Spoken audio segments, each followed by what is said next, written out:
लालची पराठा वाले का पैर से कुचलना पराठा। एक गांव में एक होटल था। उसका नाम लक्की होटल था। उसका मालिक का नाम था नंदूलाल। वो बहुत कंजूस था, लेकिन उस होटल में मिलने वाले चिकन मटन आइटम्स के साथ साथ पराठे को बहुत नाम था। आए हुए लोग उधर पराठे खा के बहुत तारीफ करते थे। एक अरे वाह नंदूलाल जी, क्यों पता नहीं, लेकिन मैं बहुत जगह में पराठा खाया था, लेकिन इधर मिलने वाला स्वाद और कहीं नहीं मिलता है। क्या है इसका राज? पूछा। तब और एक, चिकन मटन तो मामूली है, लेकिन पता नहीं क्यों उनको आपके पराठे के साथ मिलाकर खाए तो उसका स्वाद ही अलग है, बस कहा। तब एक औरत, अरे वाह नंदू, मैं इधर तुम्हारे पराठे के लिए फिदा हो गई हूँ। उनको इतना नरम कैसे बनाते हो? जरा वो राज क्या है बताओ प्लीज। पूछी। तब नंदूलाल, हाँ, राज की बात कहकर आप लोग ही बता रहे हो, इसलिए मैं आपको कैसे बोलूँगा, वो मुमकिन नहीं है, कहा। नंदूलाल को बीवी और 2 बच्चे थे। एक दिन नंदूलाल की बीवी, देखो जी, गांव में हमारे होटल में बने पराठे के बारे में बहुत तारीफ करते हैं, लेकिन आप क्यों हमें उधर नहीं खाने देते हैं? चिकन और मटन को तो घर लाते हो, लेकिन पराठा कभी भी नहीं लाते हो, क्यों? पूछी। तब उनकी बेटी, हाँ डैडी, स्कूल में मेरे बहुत सारे फ्रेंड्स तुम्हारे होटल में पराठे खाए थे। उनका स्वाद बहुत बढ़िया है कह रहे थे। मुझे भी उनका स्वाद करना है डैडी, बोली। तब उसका बेटा, हाँ डैडी, मेरे दोस्त भी बोल रहे थे कि उधर पराठे बहुत बढ़िया रहते हैं, लेकिन हमको क्यों डैडी उधर खाने ही नहीं देते हो, कहा। तब नंदूलाल, अब्बा अब्बा अब्बा, बंद करो तुम्हारा ये बहस। जब भी देखो यही पूछते रहते हो। दूसरा और कोई बात आपके मुंह से नहीं निकलता है क्या? उधर आप लोग पराठा नहीं खा सकते हैं, बस, कहा। तब उसकी पत्नी, ये सब हमें पता नहीं, हमें उधर के पराठे खाने ही हैं। बोली। तब नंदूलाल, हाँ, तुम लोगों से बात करना ही बेकार है, कहकर गुस्सा होकर चला गया। लेकिन वे लोग हर रोज नंदू को सताना, नंदू उनको डांटना, ऐसा चलता रहा। एक दिन दोनों बच्चे बिना खाए बैठे हुए थे। तभी घर वापस आया नंदूलाल से उसकी पत्नी, कल तुम्हारा बेटा का जन्मदिन है कहकर याद है ना? आज ये दोनों मिलकर भूख हड़ताल करना शुरू किए। देखिए दोनों बिना खाना खाए कैसे बैठे हैं। बोली। तब नंदूलाल, क्या खाना नहीं खाए? क्यों? पूछा। तब पत्नी, मुझे क्या पता है, आप उनसे ही पूछिए। बोली। तब नंदूलाल, ए बच्चे, आप खाना क्यों नहीं खाए? चुपचाप आकर मुंह बंद करके खाइए, कहा। तब बेटी, मुंह बंद करके खाना कैसे खाते हैं डैडी? बड़ा आया बताने वाला। बोली। तब नंदूलाल, चुप रहो, पहले ये बताओ कि आपको क्या चाहिए, कहा। तब बेटा, कल मेरा बर्थडे है ना, मैं जो पूछता हूँ उसके लिए हाँ कहेंगे तो ही हम खाना खाएंगे, नहीं तो नहीं, कसम खाना पड़ेगा, कहा। तब नंदूलाल, ठीक है भाई, ठीक है, कसम खाकर कह रहा हूँ, तुम जो मांगोगे वो करूँगा, भगवान पर कसम, ठीक है ना? बोलो तुम्हें क्या चाहिए? पूछा। तब बेटा, कल मेरा बर्थडे हमारे होटल में मनाना है, उधर ही केक कटिंग करना है, बाद में उधर ही हमको पराठे खाना है, कहा। तब नंदूलाल हैरान होकर, अरे नहीं रे, मेरा बात सुनो और ऐसा मत करो, कहा। तब उनकी बेटी, डैडी अपने कसम खाए, भूलिए मत, कल हम आ रहे हैं और उधर पराठे खा रहे हैं, बस। माँ, हम दोनों को बहुत भूख लग रही है, खाना परोसो। बोली। तब नंदूलाल को क्या करना है पता नहीं चलकर सर पकड़ लिया। अगले दिन होटल में बेटा केक कट कर रहा था तो सब लोग गा रहे थे, happy birthday to you, happy birthday to you. बाद में नंदूलाल, आप लोग जितना कहने से भी सुने बिना इधर पराठे खाने के लिए तैयार हो गए हैं ना? एक बार खाने से पहले वे पराठे कैसे बनते हैं एक बार देखिए, तब आपको ही पता चलता है, कहा। बाद में बीवी और बच्चों को किचन में लेकर गया। उधर वे लोग देखे तो एक आदमी पैरों से कुचलते हुए पराठा का आटा मिला रहा था। वो देखकर वे लोग हैरान रह गए। तब उसका बेटा, चीची, ये क्या है डैडी? वो आदमी उसका पैरों से कुचल रहा है, याक्तू, कहा। तब बेटी, दरिंदर दरिंदर, चीची, इतना घटिया पैरों से दबा रहा है। बोली। तब बीवी, याक, ये दरिंदर क्या है जी? पैरों से आटा क्यों कुचल कर मिला रहे हैं? हाथ से मिला सकता है ना? बोली। तब नंदूलाल, कहने से सुनते नहीं हो, हाथों से मिलाने के लिए और भी काम वाले चाहिए होंगे। ऐसे पैरों से कुचल दिया तो एक आदमी बस होता है, ऐसे पैरों से मिलाकर दबाने से ही बहुत स्वादिष्ट है कहकर लोग चूस चूस कर खा रहे हैं। अब बताइए खाएंगे क्या पराठे? पूछा। बस वे तीनों घस खाकर नीचे गिर गए।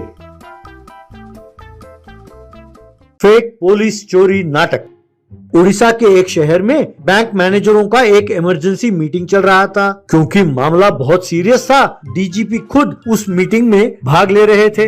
बात ये थी कि उस शहर में अचानक बहुत सारी बैंक में चोरियां होने लगी। डीजीपी खुद आकर समझा रहे थे कि उन चोरियों से कैसे निपटा जाए। डीजीपी: डियर बैंकर्स, पिछले 6 महीनों में इस शहर में 18 बैंक में चोरियां हुई हैं। हर एक चोरी बहुत ही प्लानिंग के साथ और बहुत ही सूझबूझ के साथ हुई है। बड़े ध्यान से इन चोरियों को स्टडी करने के बाद मैं इस नतीजे पर पहुंचा हूं कि ये सब चोरियां रात को नहीं, दिन दहाड़े सबके सामने हुई हैं। इसमें ये पता चला है कि चोरियां होने के बहुत बाद पुलिस में कंप्लेंट आती है और ये चोरी सबके सामने खुलेआम करके वो चले जाते हैं और कोई भी निशानी नहीं छोड़ते। मैं ये जान गया हूँ कि ट्रेडिशनल तरीके से इसकी इंक्वायरी करने से हम चोर को पकड़ नहीं पाएंगे। जैसे मेडिसिन में कहते हैं ना कि prevention is better than cure, इसी तरह चोरियां होने के बाद सर पीटने से अच्छा है कि चोरियां होने से रोके जाएं। एक संतरी को, एक गार्ड को रखने से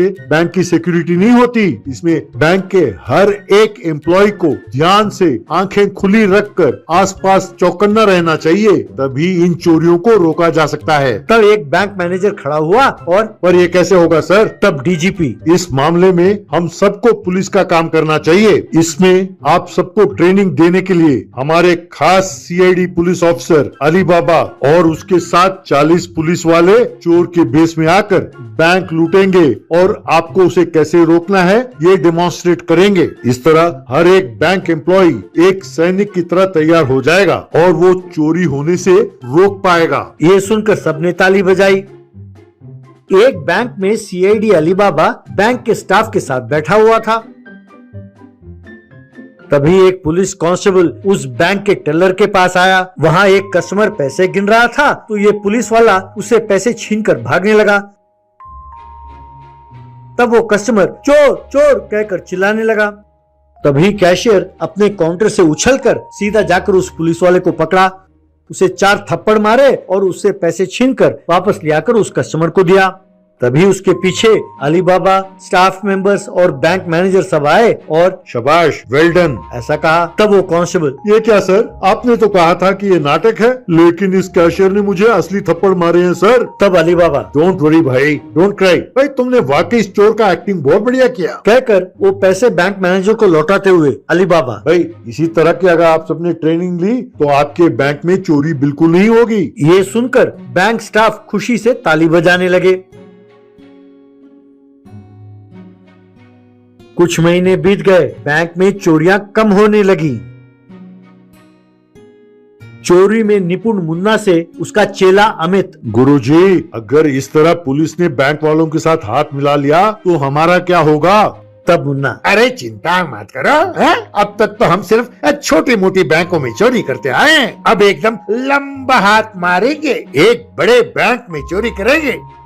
उस शहर के सबसे बड़े बैंक के मैनेजर के पास एक कांस्टेबल गया और कहने लगा: डीजीपी साहब ने आपको ये देने को कहा है। कहकर एक लेटर दिया। मैनेजर उसे जोर से पढ़ने लगा। अब तक ज्यादातर बैंकों में हमने ट्रेनिंग दी है, इसके लिए मैं बैंक के स्टाफ को बधाई देता हूँ। अब आखिर में एक बहुत बड़ा एक्सरसाइज करके इस ट्रेनिंग को मैं बंद करने वाला हूँ। कल करीब 12 बजे आपके सारे ब्रांचों में हमारे स्पेशल सीआईडी ऑफिसर्स धावा बोलेंगे। इस बार वो पुलिस के वर्दी में नहीं, अलग अलग भेस में, सिविल क्लोथ्स में आएंगे। इसीलिए आप अपने स्टाफ को चौकन्ना कर दें कि वो उन चोरों को यानी पुलिस वालों को पकड़ लें, अलर्ट होकर। आपका डीजीपी। मैनेजर: बस इतनी सी बात के लिए एक लेटर? अरे फोन कर बता देते। तब वो कांस्टेबल: अरे ऐसा है साहब कि अगर फोन करते तो फोन टैप करके कोई चोर सुन लेता तो वो इस मौके का फायदा उठाता, इसीलिए साहब ने आपको लेटर भेजा है। कहकर चला गया।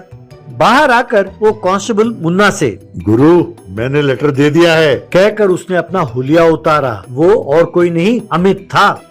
चोरी वाले दिन बैंक कस्टमरों से खचाखच भरा था। ठीक 12 बजे 3 लोग उस बैंक में प्रवेश हुए। तीनों के सर पर पुलिस की टोपी जरूर थी, लेकिन कपड़े साधारण से थे। एक पुलिस वाला लंगड़े की तरह लंगड़ाता हुआ आया, दूसरा अंधे की तरह डंडे के सहारे आया और तीसरा गूंगे की तरह वाह वाह वाह कहता हुआ अंदर आया। कैश काउंटर के पास पहुंचकर गूंगा ब ब ब ब ब ब कहकर 3 उंगलियां दिखाते हुए यूं इशारा कर रहा था जैसे उसे 3000 रुपए चाहिए। तब मैनेजर ने डीजीपी को फोन किया और कहने लगा, डीजीपी सर नमस्ते, आपके कांस्टेबल्स अभी अभी बैंक लूटने आए हैं। Thank you very much sir. Phone पर डीजीपी, पर मैंने तो उनको भेस बदल कर जाने के लिए कहा था, आपने उन्हें पहचाना कैसे? तब manager, I am very smart sir, वो तीनों भेस बदल कर जरूर आए थे, लेकिन सर से अपना टोपी उतारना भूल गए। लेकिन एक बात तो मानना पड़ेगा सर, उनका हुलिया एकदम बढ़िया है। यूं कह ही रहा था कि तभी मुन्ना और अमित असली पुलिस के भेस में अंदर आए, लेकिन दोनों के सर पर टोपियां नहीं थी। उन दोनों को देखकर मैनेजर डीजीपी से, सर वेट, अभी अभी और 2 पुलिस वाले आए हैं आपके, उनके हाथ में चाकू है और वो कोविड मास्क है ना सर, वो पहन रखा है उन दोनों ने, लेकिन इनके सर पर टोपियां नहीं है सर, लेकिन चोर की तरह ये भेस बदल कर आए हैं सर। मैं समझ गया कि ये दोनों भी आप ही के आदमी हैं। कुछ भी कहिए sir, you are too intelligent. कहकर उसने फोन रखा और कैबिन से बाहर निकलकर जोर से, माय डियर स्टाफ, ये 5 डीजीपी के आदमी हैं, उन्हें ज्यादा परेशान ना करें, उन्हें पैसे और सोना देकर भेज दें, नहीं तो बुरा मानेंगे। तब स्टाफ, ठीक है सर, ऐसा कहा। तब कैशियर ने एक पैसों से भरा सूटकेस मुन्ना के हाथ में दिया और कहने लगा, इसमें सारे नए नोट हैं, 40 लाख रुपए हैं, अभी अभी आरबीआई से आया है। तब दूसरे स्टाफ ने अमित के हाथ में एक बैग पकड़ाते हुए कहा, इस बैग में 2 करोड़ रुपए के जेवर हैं। ऐसा कहा। ये देखकर अंधे के रूप में खड़ा पुलिस, ये दोनों कौन है? ये हमारे आदमी नहीं है, कहकर उस जेवरों के थैली को छीनकर बाहर की ओर भागने लगा। तभी लंगड़े और गूंगे पुलिस वालों ने मुन्ना के हाथ से रुपयों के सूटकेस को छीनकर भागने लगे। तब अमित मुन्ना को देखकर, उस्ताद ये जेवरों की थैली लेकर भाग रहे हैं। तब मुन्ना, अरे रुपयों का सूटकेस भी लेकर भाग रहे हैं, पकड़ो इन्हें। यूं मुन्ना और अमित चाकू लेकर उन तीनों के पीछे भागने लगे। यूं पुलिस का पीछा करते करते चोर भागने लगे। ये खबर मिलते ही डीजीपी बेहोश होकर गिर गया।